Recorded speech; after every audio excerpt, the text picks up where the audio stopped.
আমি কিন্তু বারবার বলতেছি পিয়ার পদ্ধতিতে জামাতের লাভ হবে বা যারা চাচ্ছে তাদের লাভ হবে, তারা পার্লামেন্টে ঢুকতে পারবে, এবং শুধু ওরা না, ছোট ছোট রাজনৈতিক দলও পার্লামেন্টে ঢুকতে পারবে। আর পিয়ার পদ্ধতি না হলে একটা দল সবচেয়ে বেশি সিট পাবে এবং তারা আউট হয়ে যাবে। এটা দুইটা রাজনৈতিক দলের চিন্তা ভাবনা। কিন্তু পিয়ার পদ্ধতি হইলে যেটা হবে, আমি ব্যক্তিগতভাবে বলি, পিয়ার পদ্ধতিতে আমি জনগণকে উদ্বুদ্ধ করতে চাই পিয়ার পদ্ধতির পক্ষে। যদি বলেন কেন, অনেকে অনেক কথা বলে, দুর্বল সরকার হয়, দুর্বল সরকার হয় না যদি সরকার স্বচ্ছ থাকে। সরকার স্বচ্ছ না থাকলে দুর্বলতার প্রশ্ন। কিন্তু পিয়ার পদ্ধতি হলে যেটা হবে, একটা দল যখন ক্ষমতায় থাকে 2/3 মেজরিটি নিয়ে, তখন বাজারে যদি আপনি চাঁদাবাজি করতে যান ওই দল, আপনি যদি প্রতিষ্ঠানে যান ওয়াসা ভবনে ওই দল, প্রশাসনে যান ওই দল, যেখানে যাবেন তার অন্য দল যে নির্বাচন করছে তাদের অনেক ভোট ছিল তারা কিন্তু আউট। এখন আসেন প্র্যাকটিক্যালি, মাঠে চাঁদাবাজি কমবে আমি নিশ্চিত যদি আপনি পিয়ার পদ্ধতিতে আসেন। এটা আপনার মত? আমি আমার মতে তো দিচ্ছি, সেটা ব্যাখ্যা তো দিচ্ছি।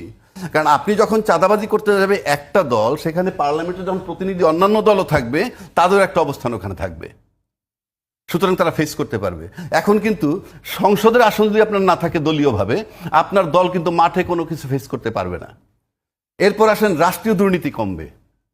রাষ্ট্রের যে দুর্নীতি হয়, এককভাবে একচ্ছত্র আধিপত্য সব পাশ করাই নিয়ে যাবেন মেজরিটি থাকলে আপনার, সেটা আপনি পারবেন না। 3 নম্বর, প্রশাসনের নিরাপত্তা বাড়বে।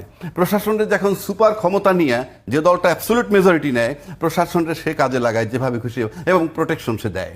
আর প্রশাসন সুস্থ থাকলেও, শান্তি থাকলেও থাকতে পারে না রাজনৈতিক প্রভাবে। কিন্তু যখন পিয়ার পদ্ধতিতে সব দল থাকবে প্রতিনিধি, তখন সেখানে ব্যালেন্স হবে।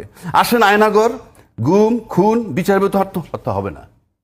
আমরা যে দেশ ঠিক করতে চাই, বিচার বিভাগ বলেন, প্রশাসনিক বিভাগ বলেন, সব জায়গায় সব দলের প্রতিনিধি যখন থাকবে, সব জায়গায় পাহারাদার থাকবে।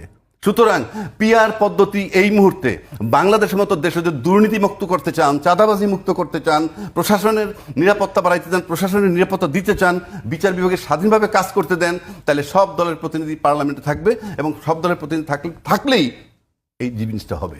এখন এটা যারা চায় না, আর এটা যারা চায়, এখন জামাত চায় এইটার জন্য তা না, এটা আমি আমার ওপিনিয়ন দিছি। জামাত চায় বা অন্যান্য দল চায় তার প্রতিনিধি ঢুকবে, আর যারা চায় না তারা চায় তারা মেজরিটি নিবে। কিন্তু আমি আমার ব্যক্তিগত ওপিনিয়ন দিলাম যে পিয়ার পদ্ধতি হইলে আমি নিশ্চিত করে বলতে পারি যে এই জিনিসগুলা গতি কমবে, বন্ধ হবে, সবকিছু